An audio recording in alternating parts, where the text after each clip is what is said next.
Estás viendo Canal América, televisión dominicana para el mundo.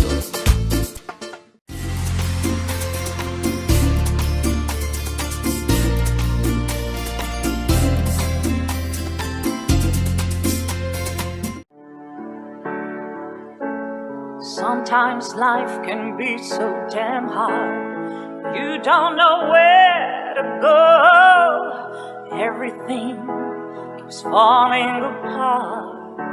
Yeah. You try to do your best, but only God knows that you've given everything you've got, but the world takes you down. You just keep moving on. Let your fears. Welcome to A Time for Truth show. I'm your host, Dr. Bernard Fialkoff, and it's a pleasure to have you back with us again. Many of you have been asking how you get the previous episodes of A Time for Truth show, and it's very simple. You go on YouTube, click on A Time for Truth show, and push the subscribe button, and you will be availed of all the previous episodes. We'd love to have you as our member. So today we have a show that's very important because it deals with community. It deals with youth empowerment, and guiding our future generation, because if we don't guide them, who will? We're very lucky. And I have to thank my friend, Globetrotter Robert Zorro Hunter, for bringing on the show a very important guest, Mr. A.B. Whitfield. A.B. Whitfield was a prolific high school and collegiate athlete, and there you see him there. He was a Virginia native and Virginia State champion and Central Intercollegiate Athletic Association high school division champion. He was also a member of the Virginia Athletic Association championship football team, an All-American and an All-CIA performer in 3 sports from 1961 to 1965 at Elizabeth City State University. After graduation, A.B. established careers in pro football, in the NFL, and the CFL. He is the Chief Executive Officer of A.B. Whitfield Photo Productions. And his clients include the NBA, Hertz, the United Negro College Fund, and many more. He has created a 400-plus page pictorial of some of the greatest HBCU athletes ever in his book entitled Pictorial History of the CIAA Professionals, 1950 to 1984. Mr. Whitfield is the founder and CEO of the Trey Whitfield Foundation, which recognizes youth of all nationalities with scholarship. They also recognize outstanding leaders in entertainment and sports, and A.B. has been a photojournalist for more than 50 years. As a result, he had the honor of capturing images of hundreds of sports figures, entertainers, celebrities, and many more. There you see him with Jim Brown. He's a co-founder of the nationally renowned Trey Whitfield School in Brooklyn, New York. And for more than 38 years, the school has educated young women and men in underserved communities of the East New York, Brownsville, and Queens areas. Over the course of his career, A.B. has been inducted into the I.C. Norcom High School Sports Hall of Fame, the Elizabeth City State Sports Hall of Fame, the Athletic Association and Central Intercollegiate Association Sports Hall of Fame, the Hampton Roads African American Sports Hall of Fame, and he's a recipient of numerous education and leadership awards. There you see him with Terry Bradshaw. And his awards include, but are not limited to, the Boy Scouts of America Award and the United Negro College Fund Award. And Buddha, there you see him with Earl the Pearl Monroe. And if you can, please bring Mr. A.B. Whitfield up on the screen. Hello, A.B. Welcome to a Time for Truth show. How are you? Thanks for having me, guys. Oh, it's a pleasure. I wanted to get right to it because your story is a very important one. So I wanted to ask you first, because you've accomplished so much in athletics, what spurred you into an athletic career? Well, I had a great background. I had great male and female mentors. I'm from the South. I went to a great high school filled with great educators who they believe that you should be multifaceted. You could do arts, you could do sports, but also that you had to get those books. And if you didn't get the books, you couldn't play on Friday. So it was very strict in that you had to get the books, do your homework, get good grades, then you could play on the field. So I wanted to do both, so I worked hard. And like I said, great direction for male and female. Wonderful. I'm curious because, so many want to aspire to professional, never make it. You did. How did playing professionally in football influence you in your life afterwards? Well, I was privileged to be a part of 9 different teams and 9 different coaches, all different. One stood out was Coach Landry with the Dallas Cowboys, who was a Christian. He had a great impact on me because he was spiritual, a great coach, and he was a great leader. And when you're around somebody like that, it kind of rubs off on you. And I wanted to lead.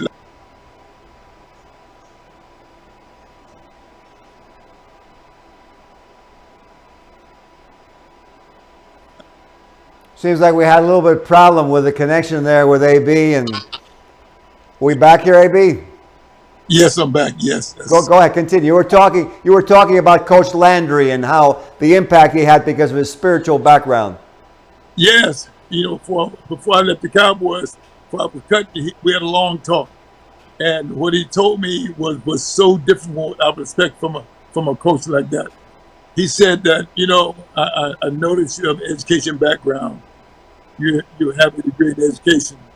If I had a choice right now of coaching or being able to work for school and just kids like you'll probably do later on, I would rather do that. You'll be a great success in your field of work, and I want you to go for it. And I took that and I ran with it. I was so impressed by a football coach, telling me it was okay to go and get into the education field. I was so impressed by that.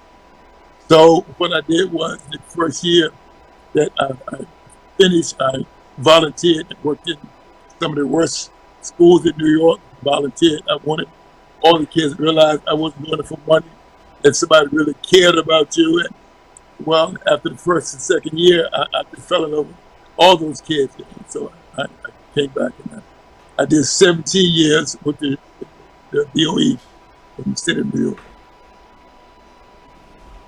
Amazing. After 18 years of work within the system, I thought we could do it better, even better. So in 1983, we started a private school that would essentially turn out to be much better than most public schools because our goals and standards are much higher. We wanted our children to read at age 3, 4, and 5, which I thought was, no way you can have kids reading that early.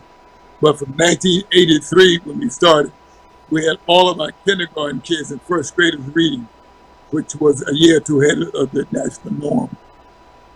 It was really powerful because our school was located in one of the worst areas, the so-called worst areas in the city of New York.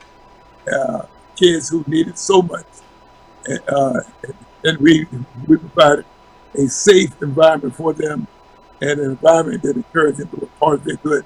And so we had a lot of success early on. So from 1983 to present, we've put kids into some of the great colleges and high school in the nation. More kids probably in prep schools and in the other middle school in the country. And our kids from East New York, where you read about in the news every day, shootings and stabbings and murders and all the negativity. We have so much positive coming from our school, and we're proud of that. We have kids in great universities from West Coast, East Coast, Emory, Harvard, UCLA, any school in this country, you name them. Our kids have enrolled and finished there and with honors, not just in the school, but doing a powerful job at school. So we're very proud of all the alum and the hard work from all our special teachers. Very proud of it. Well, you know what? Congratulations and wow, because, you know, you're taking a situation that could be really bad, difficult, you're turning it around, and these people have a no life ahead of them now thanks to what you've been doing. You know, congratulations, hats off to you, A.B. Thank you so much. Oh, absolutely. You know, I was going to ask you something because I know as CEO of your photo production company, you've met so many different athletes, celebrities. So I guess this is a tough question I'm going to give you, but if you were to pick out of all those some ones that stand out in your mind that really you felt were quite important people, who would you mention to us right now? Well, number one on my list is my mentor and friend, Jim Brown. Jim Brown has done so much for our school. I was so impressed by him as an athlete. He was a leader on the field, off the field. He's helped our school raise hundreds of thousands of dollars. He's just a special person. I was able to train with Muhammad Ali during his whole career up in Deer Lake. Had a chance to meet and spend time with him. And also Michael Jordan had a chance to do work in his camp. And just amazing. I was in school with Earl and Pearl Monroe. And also one of my mentors, Earl Lloyd, the great Earl Lloyd, the first black professional NBA player.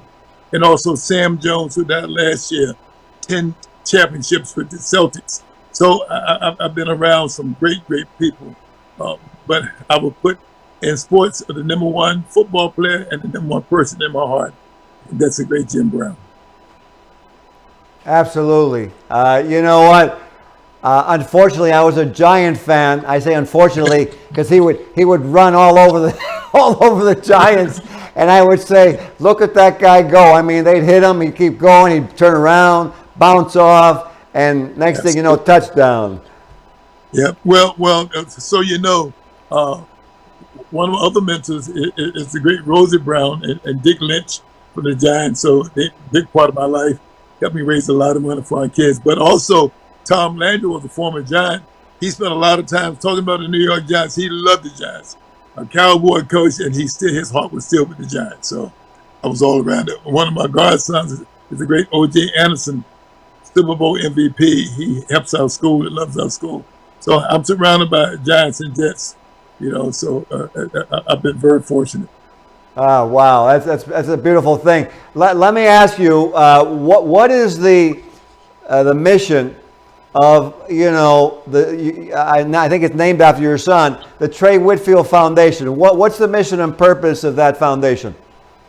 To help raise money for kids who really need money trying to get into school. You know, it's very difficult for kids, you know, who aspire, you know, to go to school, get funding to go. So we try to raise as much as we can. And we honor every ethnic group. It's not all black, all white. We try to honor a Jewish kid every year, Asian kid, black kid, Chinese kid. And our foundation and our dinner and fundraiser, we show up all of our kids, all nationalities, you know, so that we're all as one. So beautiful. When is your fundraiser? Let's put it on the show. When is your next fundraiser? Well, we'll probably do it again soon. We just had one on the 20th. Just had a great celebrity golf. Normally we have dinner and golf, but because of COVID, we haven't had a dinner. We usually have a large dinner in the spring. We'll do it again next June. We have a large dinner with 300-400 people there, and we will have golf also. So I'm going to invite you to come. I want you to come and see what we do with that dinner. Well, it's a spectacular. Guests come, and we honor 10, 15 children from all over the country. It's just a beautiful thing. We all show love for our children. So we have a great fun with that. Oh, Absolutely. You know, I think that the beauty of sports is that it extroverts people, it brings things into a real point, brings people together, and then it's a great way of, like what you're doing, raising funds for something that's so important, and where, you know, we can all work together instead of what's been going on sometimes in the country, you know? So Absolutely. I would be honored to come, and you let me know. And you know, I want to ask you something because you're doing all these different activities, and you've been with some very famous people. But I want to ask you a personal question. What would you like to be most remembered for in your life accomplishments? I will love to remember as a person who purely 100% try to save and secure the lives of children in need, children who needed to be befriended, be loved, cared for, and nurtured.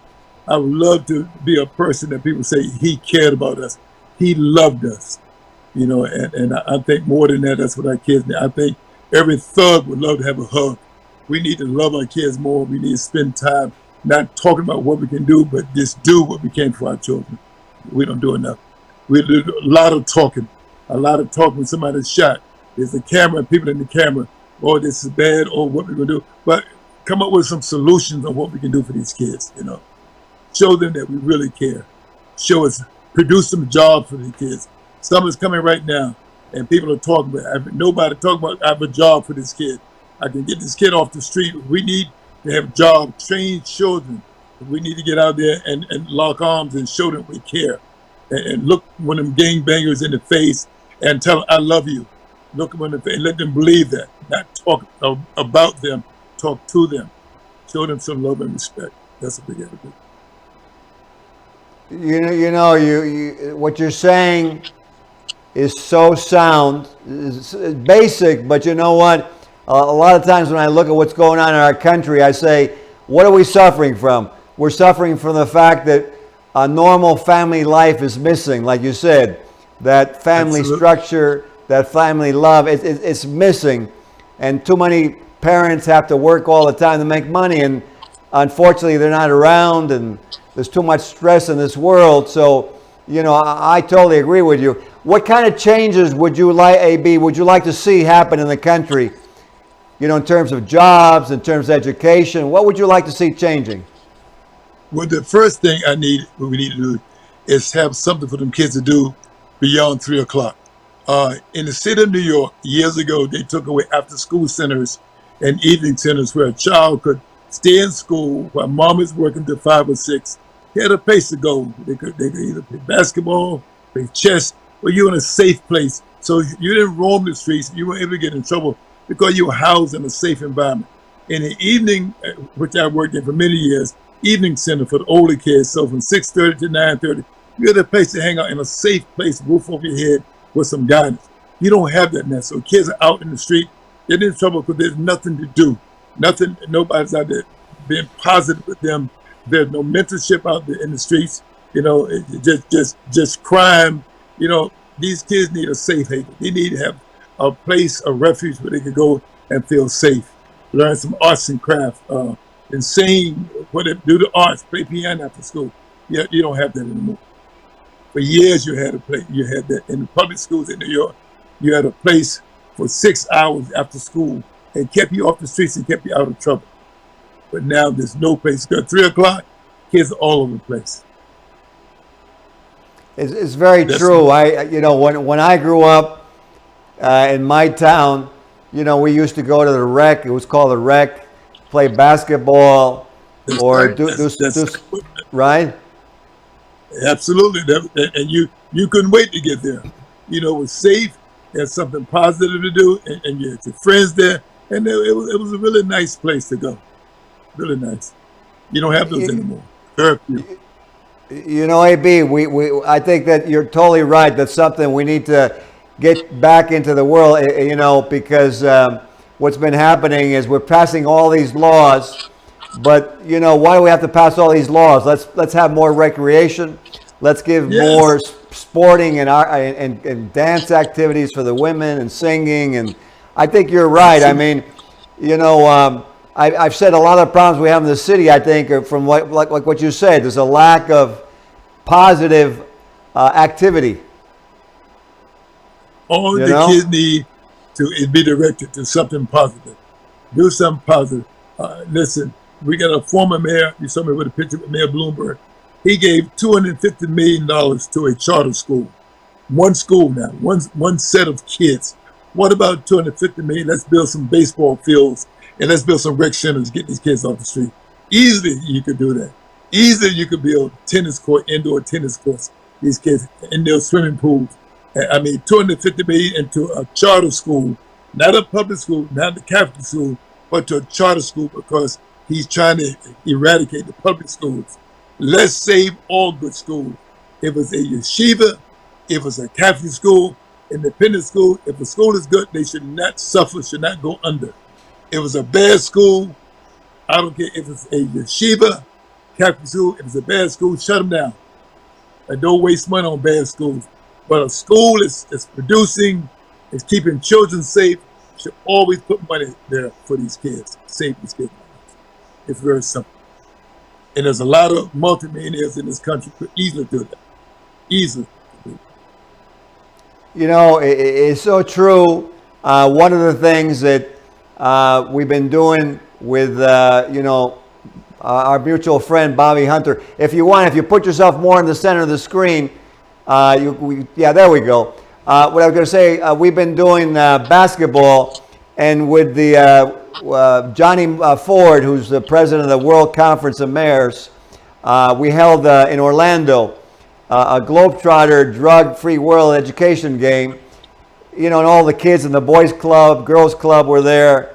And, you know, you're so right. That's something we were working on, and we're actually working with some people in Philadelphia right now. And I would love to get, you know, with you, and, you know, you let me know how it is that we can help you.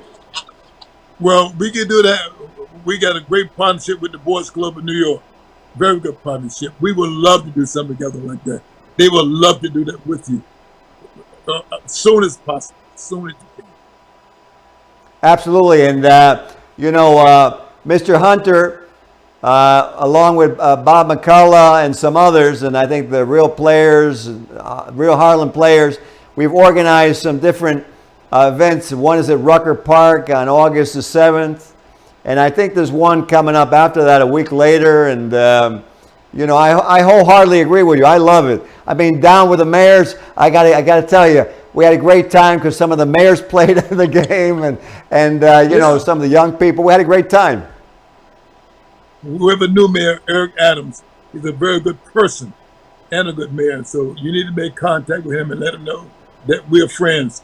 And he'd be a great contact for you. That would be most appreciated. You know, back when he was Brooklyn Borough president, he's a great guy. He declared a drug-free world day in the Brooklyn Borough when we were in the middle of all that drug crisis. Well, I would love for us to meet with him as soon as possible. You know, hook up maybe with Bobby, yourself, or myself, and whoever, and let's meet with him. And he would gladly do that. He loves that school, by the way. So I would love to get something going right away. He would love to get something going right away.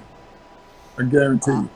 I totally agree with you. You know, I always say to people, I say, how many parents of any religion, of any nationality, of any race want their kids on drugs? And the answer they always give me, none.